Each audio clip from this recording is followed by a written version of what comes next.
This story happened to my mother. She told it to me many a times when I was growing up. This story made her become very spiritually inclined. She has since passed on from cancer, and I'm hoping that by sharing her story, it'll do her justice. But anyway, to preface, my mother grew up in England in the 1950s. She was an orphan. She never knew who her parents were, and we never managed to trace them either. Not that she was super interested. This orphanage that she grew up in was notoriously haunted. All that I know is that it's somewhere in London, if it's even still about. There were 4 floors on the orphanage. The bottom floor is where there were several offices, as well as the food hall, with the upstairs being used as leisure and entertainment places, and bedrooms. My mother was one of a lot of girls who stayed there, and it was quite a gloomy and miserable place. One thing that she hated above all else was making friends, who would be adopted, and she'd be left there on her own. For those of you wondering, my mother was sadly never adopted. When she was 18, she was told to pack her bags and find her own way in life, which she did. But anyway, as I was saying, this orphanage was a hub of paranormal activity. There were particular rooms which were always cold, and things would constantly go missing, day or night. Out of the many stories she told me, the one that stands out in particular is of her friend, Rebecca. My mum had been friends with Rebecca ever since they were about 7. She and her had got along great, and they were about 12 at this point, and they loved getting into mischief together, sneaking down to the kitchen in the dead of night and having a few midnight snacks, then coming back up and going to bed all quietly to make sure that they were undetected. It was on one of these occasions, where they thought that no one would notice them, where something did happen. It wasn't what you'd expect though. They'd gotten out of bed and had made their way down to the ground floor. It was there that they were rummaging through the fridge, to be sneaky and get some leftovers of cake, as it was another girl's birthday earlier that week, and little bits of cake were still remaining in the fridge, probably for the staff. They just had a bit of a nibble. As my mother explains, food, especially tasty food, was quite scarce back then post-war, and they really needed to make the most of it. Once they had had their fill of cake and silently washed their hands, did they know that they needed to make their way back up. It was a full moon and very bright outside. The kitchen also happened to border the garden. They were just staring out the window in the dead of night, listening to the sounds of the city and the silence of the house. They saw someone in the distance. A girl. Was someone outside? My mother began to worry. If there was another girl who was up, they'd ask why they were in the kitchen. Her and Rebecca started to panic. They weren't sure if it was one of the girls who lived here. They squinted, but they couldn't make out a face. The girl was seemingly walking in circles, illuminated by the pale moonlight, casting its light down below. She was just frolicking in the garden. Was she going mad? Surely not. It was their responsibility to notify an adult. Not only that, but it was quite cold, it being winter and all, and this girl was just wearing a summer dress, completely inappropriate clothing for the time. They knew that because they saw something, if something were to happen to that girl, it would be on their hands. It was a moral dilemma, and they were still not too sure what they had to do, or what their options were. Rebecca, thinking the right thing to do would be to wake up a member of the staff, told my mother that she was going to go up and wake someone. She knew that they'd get in trouble for this, but how much more trouble would they get in if that girl wasn't seen to? My mother said that she'd come with her up to the second floor and look out the window to make it look like they'd only been using the toilet. They made sure to check each other's faces really quick for any potential cake marks or crumbs, just so that they wouldn't be found out. And up they went. They tiptoed up the stairs as quietly as possible, and when they made it to the first floor landing, they looked out the window just to make sure that she was still there. And she was, just moving around, playing in the garden. So they crept around and up the next flight of stairs, and again looked to make sure she was still out there. She was. And when they made it to the final floor, they looked out the window one more time, but this time the girl was moving towards the house. They got closer to the window and looked down. The girl was now coming towards the stairs that led to the kitchen. But then she froze. But then she froze in her stead, and her head slowly twisted up, and the girl from the garden was staring straight at Rebecca and my mother. The two girls just about wet themselves and screamed as loudly as they could. Of course, that woke up the responsible adult on that floor, and she came running out, demanding why the girls were screaming in the middle of the night. The girls pointed down to the garden, and of course, as they all looked down, tilting their heads to see if she'd made it to the kitchen, they saw nothing. All three of them ended up running down as quickly as they could to the bottom. They suspected that she could be a burglar, but they told her that she was a young girl of about their age. They looked around. The door was still locked. No windows were breached, and everything was in its place. They were very, very distraught. Neither Rebecca or my mother slept that night. The next morning, they had a conversation with the matron about what they saw. She asked some questions, and they explained that they were downstairs because they couldn't sleep and just wanted to look out the garden. She said that she wasn't sure if the matron bought their story or not, but that wasn't really the important thing. They explained that they saw this little girl in a summer dress playing in the garden, and when they went to get an adult, she stared up at them and disappeared. The matron asked them not to repeat this information, as it was very, very sensitive. She explained that this building had been destroyed during the London Blitz, in part, and that it was rebuilt a few years before. However, when a building like this gets hit, there are always casualties, and the only person who died was a young girl about that age. Since then, her spirit has been seen walking around the building or in the garden. It's mostly at night, but it's seen constantly. Other things that happened in the orphanage would be that things would constantly go missing. My mother would misplace many of her objects, only for them to reappear in the oddest of places. One thing she remembers above all other things is that she had a very, very ugly dolly. Her words, not mine. But she cherished it like nothing else.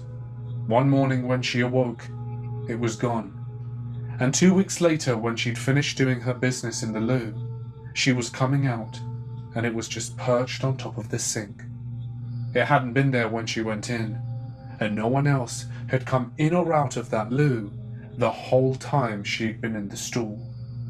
She was completely and utterly taken aback when she saw it there. She's not sure how any of this happened, but they just seemed to accept the strange occurrences that happened because they lived there. When my mother moved out, she never experienced any paranormal activity again, but it did open her up to spirituality and played a big part in her life in later years. Wherever you are, Mum, I hope you're at peace. I work at Pizza Hut. We obviously have a walk-in fridge. It has 2 entrances, one by the make table and one in the hall leading to the back. I was walking to the sink to wash my hands after making a pizza. About a foot from the sink, the door to the walk-in slowly opened. It didn't open very far, about 9 inches. The head manager has told me that she often hears stuff when she's doing prep work alone in the morning. I still get weird feelings in the walk-in fridge.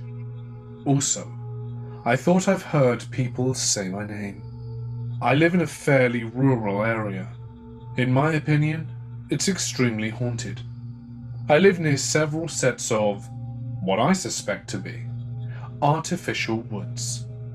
One time I was walking across a little bridge over a creek leading to a pool house, and I swear on my life I saw a medium-tall red-haired girl, a little younger than me. She was pale as death, and her eyes looked black. I walked straight through, then looped around back to my house. This was the first spooky thing I've seen by that pool house. I've also seen various sets of occult graffiti, such as pentagrams and the like around the buildings. I also saw a man in a tweed business suit and one of the barbershop quartet hats, standing about 3 to 5 meters into the woods across from the pool house. I should note that my town is the country seat, so it may have been the spectre of an old lawyer or businessman. 2 of my friends and I, Alfred and Damon, were out walking in a different set of woods near a park. It has several public trails in it, but we got a little off the beaten path to one of our usual hangout spots. Just some rocks on the edge of the creek. It was early March, so there was still some snow and ice. We heard a weird gurgling/moaning sound. It sounded like a big frog, but twisted. We hightailed it out of there. We seldom go back to those woods anymore, and it still gives us the heebie-jeebies. Speaking of my friend Damon, he was walking in the woods across from that pool house.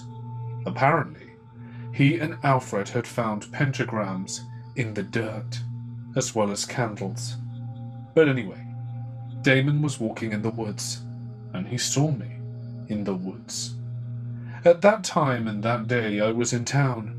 I was wearing a new shirt, a shirt that Damon had never seen me wear before. It was a Mastodon shirt.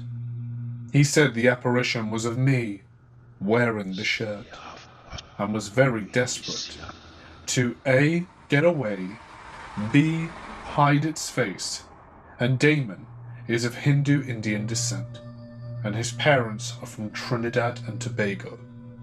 He said that his father has routinely experienced incidents like this back home in Trinidad and Tobago. Damon has also seen apparitions of Alfred, and Alfred has also seen apparitions of Damon, and I am the only one who, thankfully, hasn't experienced this. We used to live at our grandparents' house. I was only around 2 when we left, but my siblings and mother have a multitude of stories. Once, when I was around 1, my mother was having trouble getting my crib open. She was very frustrated, sat down to regather her strength, and after a little less than a minute, the door to the crib just slowly slid down, as if someone was gently opening it. My brother and sister would routinely hear footsteps and voices and the like all around my grandparents' house. As I aged and visited their home, I would also experience the voices and footsteps. When I was around 2, my mum and dad were talking, and my dad said something apparently not good. I had been staring into a corner in the ceiling. I had turned to my dad and said, "Ghosty, hear you, Daddy." When I was 4, we moved to a townhouse in Aberdeen, Maryland. If you know anything about Aberdeen, you know it's not a very good town. I was about 5 or 6 when I was sitting in our kitchen.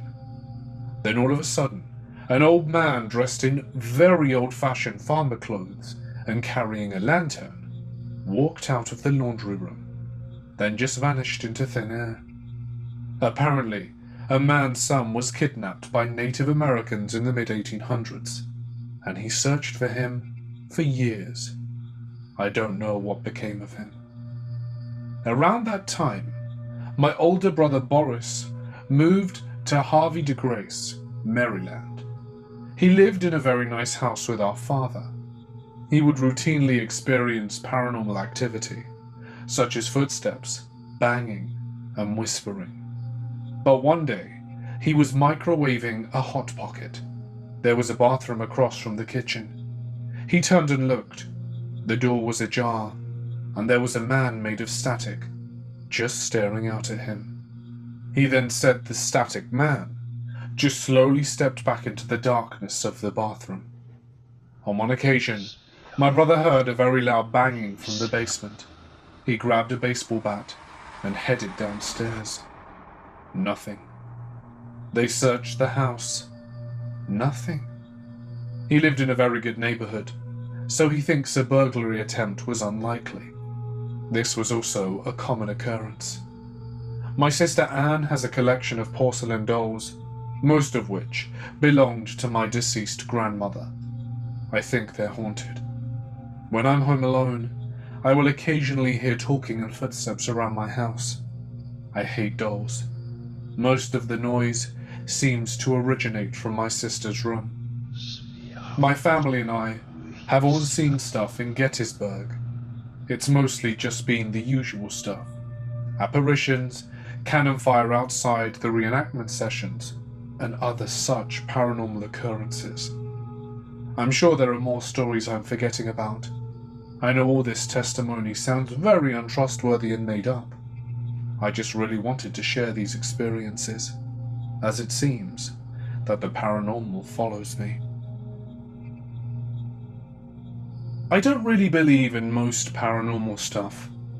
It interests me, but I'm always highly skeptical of any such claims. For that reason, I don't often like telling this story, because I feel like it kind of breaks my credibility as a rational mind. It just sounds too absurd. But I saw what I saw, whatever it was. So here it is.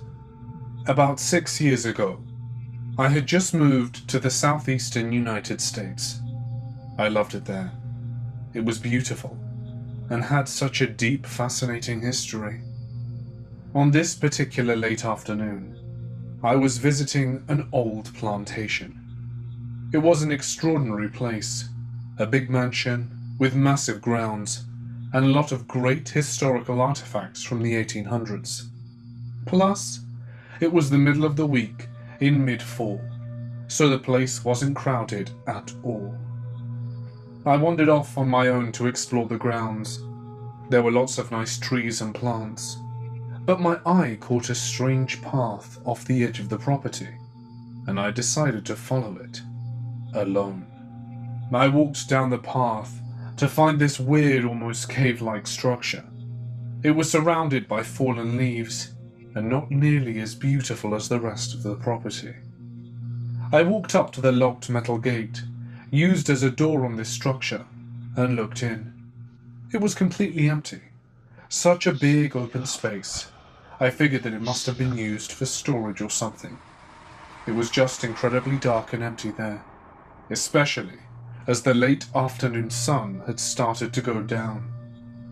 At this moment, my stomach churned over as a strange figure appeared. It was vaguely human in shape. By that, I mean it was human in height, but had a distinctive head-to-body ratio, and had an almost walking-like movement to it. There were no clear limbs or anything. It was like someone had thrown a sheet over a walking person. You could see the movements, but not the detail. It also seemed very out of focus compared to its surroundings. The most incredible element was its color. It was a glowing blackness, despite that making no sense. It was almost illuminating the room in its vibrant blackness. I don't know how to describe it better than that. I believe it had a slightly purple glow around the edges as well. It walked out of the shadows on the left side of the room, through the lit area, and into the shadows on the right side of the room. It took a few seconds. It wasn't gone in a flash. It was quick, but long enough for me to really stand there and get a good look. I stood there in shock, not because I was scared or because I thought it was a ghost, but because my mind just could not comprehend what I was seeing. It was unlike anything I've ever seen. In the few brief moments that I watched the figure, my mind raced to explain what it was. My first thought was that it was a shadow, but the way it moved and gallowed, the way it was clearly standing in the middle of the room and not flat against a wall, all that disproved the shadow theory to me. My second, more likely theory was that there was something that was wrong with my eye, some sort of temporary blindness at the center of my vision. But if this were the case, the figure would be overlaid onto all that I was seeing. But it wasn't. This theory was disproved by the fact that I watched the figure clearly walk behind the columns. It moved behind them, in one side and out the other, just like as if a person were doing so. This gave the figure a real and definite position in the room. For this reason, I concluded that the figure was either something that was really in the room, or a hallucination, but an intelligent one. My brain specifically compensated for the figure's apparent pathways and adjusted my vision to see it move in and out of view as it was blocked by the columns and the bars on the gated door. When the figure vanished, I waited a moment and then turned and walked back to find my family. I didn't run, I walked quickly. As I was walking back up the path, I noticed a small sign covered in leaves. I walked over to it, brushed it off, and read it. It turned out the strange cave-like structure that I had assumed was originally storage was actually the family mausoleum. The bodies were relocated when the property was converted into a museum. 3 nights ago, on January 25th, I just got off work and my homeboy Din was waiting for me. So we headed to a park named Oakland Park, where we went to smoke. We parked on the opposite side of the lake, since the other side gets a lot more car traffic, which means more police, even late at night. Keep in mind, it's about 1:20 AM right now. We started to smoke, and we're just chilling in my car listening to music and talking, and I was looking to my left. I heard a faint woman scream, like a woman in her 20s. I asked him if he heard it, and he responded, "Nah, what are you talking about?" So I just thought to myself, perhaps I'm tripping. So we kept the sesh going, and I looked to my left again, and I see a truck parked in the other parking lot. I didn't think much of it, because this park is kind of known for being a spot to smoke. There's this sort of hill and house. It's more like a fireplace with a roof, and tables to eat and have a cookout. Well, down near that hill, where Din and I are parked, I saw a man with a beanie. Again, I didn't think much of it for the same reason. I thought to myself, oh, that truck's probably waiting for him. But the truck left as soon as I thought of that. That seemed odd to me, but I didn't pay it any mind. The man started to walk up the hill and go to the parking lot. He was wearing a backpack, and I felt like I saw something in his hand, but I was pretty high, and my vision is mediocre, so I couldn't tell. So he kept walking up the path, and he turned to look at me, and I just kept looking at him. He looked like a normal person. As you walk up the path, you have to take a left to get to the parking lot, and there are a few trees. But there was this thicker tree, and as he walked past it, he didn't reappear. He disappeared. It tripped me out bad. It took a minute to process, but I asked Din if he saw him disappear. He said that he didn't. I was kind of freaking out inside. I spoke to him, telling him, "Bro, I saw him. He just disappeared." I was looking at him 100% of the time. My friend told me to stop, that I was making him scared now. And after about 3 minutes of thinking, we decided to leave it because of how scared we were. And we found no signs of him driving off. 2 nights ago, on Saturday, January 26th. So it's Din, my 2 co-workers Eduardo and Gerardo, and myself. We went to the same park to smoke around midnight, and to be honest, I had kind of forgotten about what happened the previous time we came. We started to smoke, and I had music playing, and we were just doing the same thing as the last trip. This time though, 2 cars were in front of us to the left, and I'm pretty sure they did a drug deal, and then they left. I didn't think anything of it. People come here to smoke all the time. So I told Eduardo and Gerardo this story about what happened. We all got pretty tensed up, and then Din told his paranormal experience in Vietnam when he was younger. But that's for another time. After we said the stories, we kept the sesh going, and just started listening to music, and kept talking about other stuff. I for some reason jogged my head up, and looked to my left. We parked in the same spot as the previous night. I see nothing, and just continued chilling. But a few minutes later, I heard the same woman scream, but louder and more clearly. I quickly turned to Din, and asked him if he heard it. He replied, "Yeah bro, you were right."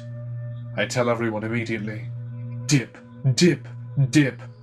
My friends got off their cars, got into theirs, and we all left. I couldn't stop shaking while driving Din home, and I was really messed up. I've never been so scared in my life. I felt like I've seen something that will never leave my mind. The next day, I said that I was never going to the park again, and Eduardo asks me today at work, "Hey, why did we leave yesterday? Was it because of the police sirens?" "Nah. Do you remember about that scream that I told you about, and so did Din?" He replies, "I did hear something faint, but I didn't think it was anything." Gerardo comes and basically says the same thing, but he's convinced he heard it, and he got scared like us. I've had 3 occurrences that weirded me out when they occurred. The first thing that happened, I was living in a house that had vaulted ceilings in a sitting room of sorts, with large windows. There was a road that curved just before our house, so it wouldn't be unusual for headlights to fill the room at night. I had a friend over, and his mum was coming to pick him up. We had finished watching our movie, or whatever it was we were doing, and were sitting in that room waiting.